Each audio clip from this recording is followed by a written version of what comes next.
and welcome to the show's Friday. It is Fitness Friday, and today we'll do what we do, and I will have my rant on health, okay? And again, this is our first week officially, and we'll be adding more content. I'll be adding more guests on my show, and of course, please make sure you catch all of our creators, their podcasts. We'll feature all of them, and we'll be adding creators as they join us, and the ones that we have up on archerpine.com and who are live and selling their wares as we speak. And hey, it's never too early to shop for the holidays. Make sure you check out our wonderful creators. They have a lot to offer. All right. So welcome to the show. We'll do some headlines and then get into the fitness piece today. So Bill Cosby's assault retrial is coming in April, and he'll have to defend himself again in 2018. A judge decided on Friday that Cosby's retrial on sexual assault charges will happen in April, and now his new defense team includes Tom Mesereau, the lawyer known for successfully defending Michael Jackson against child molestation charges in 2005. Hear about this white security guard who said he was shot by a black man, but actually shot himself. Yes, Brian Allers was a security officer at St. Catherine University in St. Paul, Minnesota. The handgun that he brought discharged at work, and the bullet hit him in the shoulder on Tuesday night. University doesn't typically arm their security. He feared he'd be fired if they found out, so he told the police that he'd been shot by a black man with a short afro. Campus was locked down. Police canvassed the campus. He was taken into the hospital for his injury. Come to find out, he lied. Yes, he recanted his story in a police interview. He said he was nervous about losing his job due to the fact that he had his gun at work, and he was arrested for falsely reporting a crime, fired from his job at the university, and Kwesi Mfume was released because they did pick up a man with a short afro. Okay, it's a joke. But it's nothing to laugh at, man. Damn, the black man, we still are the go-to. Something goes wrong. Who did it? It was a big black guy. This case, it was a short afro. Okay, he had the civil rights model. Damn, can a brother get a break? Oh, my goodness. And, of course, St. Louis, love to St. Louis, and I'm praying for St. Louis. Former St. Louis officer Jason Stockley found not guilty in that murder case. They're expecting St. Louis to burn tonight. People are outraged. They're disappointed. They're crushed. The judge returned a not guilty verdict in the case that he basically shot an unarmed black man. Now, Stockley shot Smith 5 times and was charged with first-degree murder. The officer said he saw Smith holding a gun and felt he was in imminent danger, but prosecutors said Stockley planted a gun in Smith's car after he shot him. Man, the acquittal of Stockley and the death of 24-year-old Anthony Lamar Smith came amid concerns of significant unrest, but Judge Timothy Wilson wrote that he was bound by the Code of Judicial Conduct to not be swayed by partisan interests, public clamor, or fear of criticism. This is ridiculous. And again, I fear for St. Louis, and I just say I put St. Louis in prayers, and I hope nothing tragic, any more tragedy happens. But man, what is going on in St. Louis? What is going on with our legal system? It is unbelievable. Another story, headline today, and I don't know what, it seems like every day there's more and more crazy stories. A Michigan teacher reportedly yanked a black student out of his chair. Michigan's teacher has been put on leave after being accused of violently snatching a black student from his seat because he refused to stand for the Pledge of Allegiance.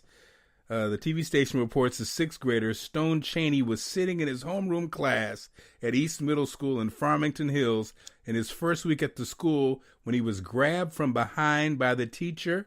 According to the 12-year-old, he was sitting during the pledge, as he's done without incident since he was in second grade. the teacher consultant comes up behind me, in his words, and snatches me out of my chair violently. He explained to the TV station while demonstrating on his father how he was hoisted out of his chair. I was so confused I didn't know what was going on. They're investigating this. Look, what gives the teacher the right to touch your child? I don't give a damn if he's laying down for the Pledge of Allegiance. Nobody has a right to touch your child in class. That obviously was handled inappropriately, and I expect he will be fired or suspended. And if he's not, as a parent, I would demand that happens. That's totally ridiculous. Kid's 12 years old. And again, people, well, why isn't he standing? Don't worry about it. Don't worry about it. He has a right not to stand. You know, it's amazing. This thing is really becoming polarizing, but it's because it's ridiculous. We have to examine, this, the rights that we have to stand or sit or do whatever for this so-called national anthem. Is it a national anthem? Did we vote on it? Does everybody approve it? I mean, I'm outraged. I don't even know how I could handle that as a parent. White supremacist Marine kicked out of the Marines. And sadly, these are headlines that are just dominating our news. And so it's race, race, race. White supremacist Marine kicked out of the Marine Corps. He is being administratively discharged from the Corps after he was arrested for allegedly displaying a white supremacist banner on a building during a Confederate rally in May. The slogan is YWNRU, which stands for "You Will Not Replace Us." It is the slogan for Identity Evropa, a white nationalist group founded by Marine veteran Nathan D'Amigo, according to the Times. Look at this. They face a maximum of 60 days in jail for, displaying this banner. What the hell is going on? What the hell is going on? Now, this is interesting. There's a video. U.S. rapper XXX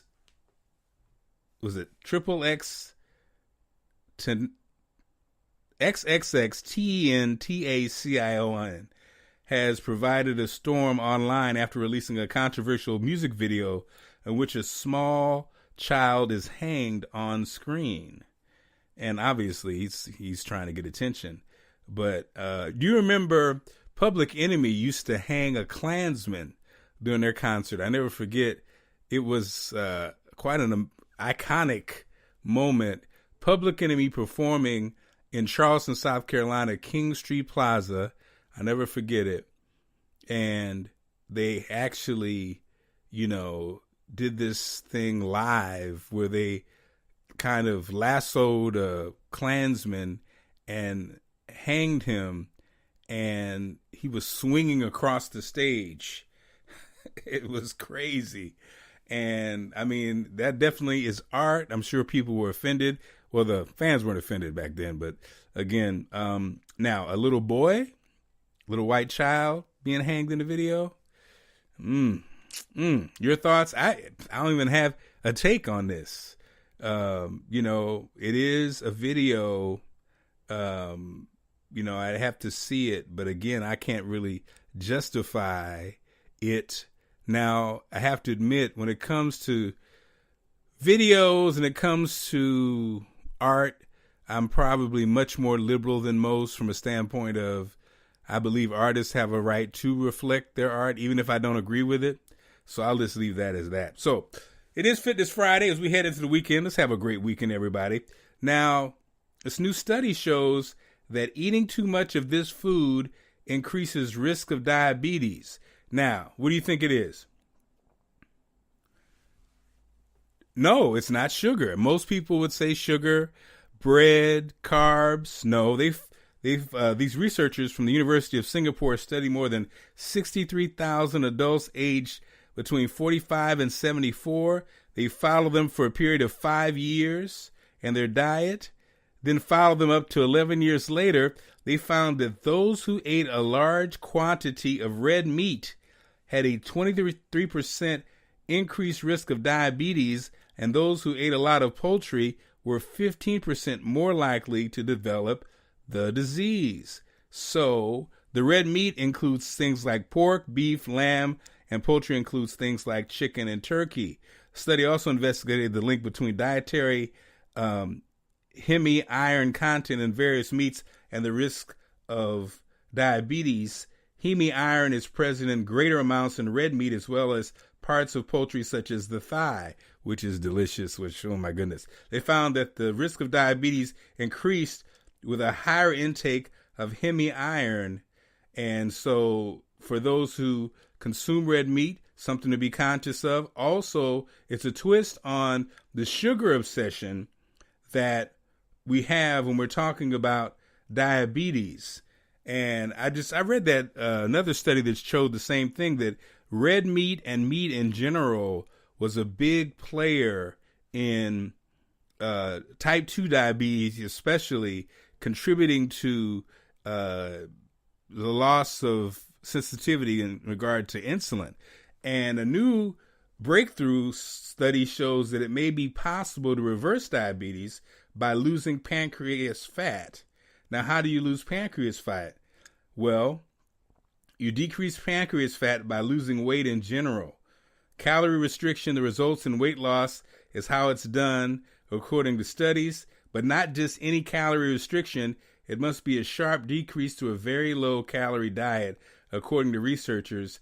And they say excess pancreas fat causes the insulin producing cells to fail. However, losing less than 1 gram of fat from the pancreas can restart insulin production, reversing type 2 diabetes. Now, for those who follow me all these years, you know I'm like Luther. Big Mark, Little Mark. Big Mark, Little Mark. I've been on many programs. I've failed. I succeeded. I always say all diets work, but you have to stick with them. I've been blessed because diabetes is in my family as well as blood pressure and heart disease. And I've been pre-diabetic. And when I gain weight, I become pre-diabetic, then I lose weight, and I'm in a much better position.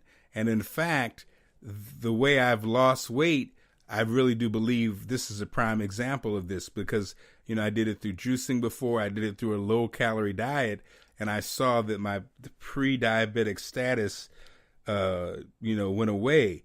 But then, of course, I let myself gain weight. So I've said it a million times before, but I really am on this path now that I'm home, now that things are normalized, to really get control of my health. And I say this to anybody out there, let's do this.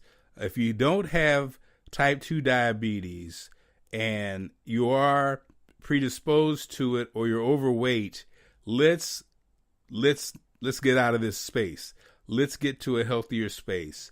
Let's reduce our calories, get your health people lined up, your nutritionist, your trainer, both though. You need a nutritionist to really find out what's best for you and get that, man. Let's get control of this. I vowed to do it. I've done it so many times before, but I'm serious.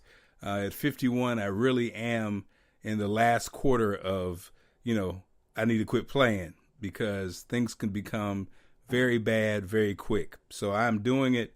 And again, this study confirms something I've already known, I think, through my own experience. So I definitely am focused, and I hope that on this Friday you decide to be the same. Let's live healthy. Let's enjoy this life. Let's get out of this pattern of high blood pressure, diabetes, type 2 diabetes, heart disease. My friend John Bugg, who's an insurance guy, we were talking, and I always mention him because when we talk about life insurance, he talks about how frustrating it is that most of his friends, black men over 40, can't really get a good rate for life insurance because they have high blood pressure, type 2 diabetes, heart disease, and other things. Let's get out of that cycle. All right, that's going to wrap it up. Let's have a great weekend. I will check in with you on Monday. Us On The Marc, again, brought to you by Archer Pine. Make sure you go to archerpine.com. See all of our wonderful creators, our vendors, our artisans. And if you want to be a part of it, email me. Have a great one. Peace.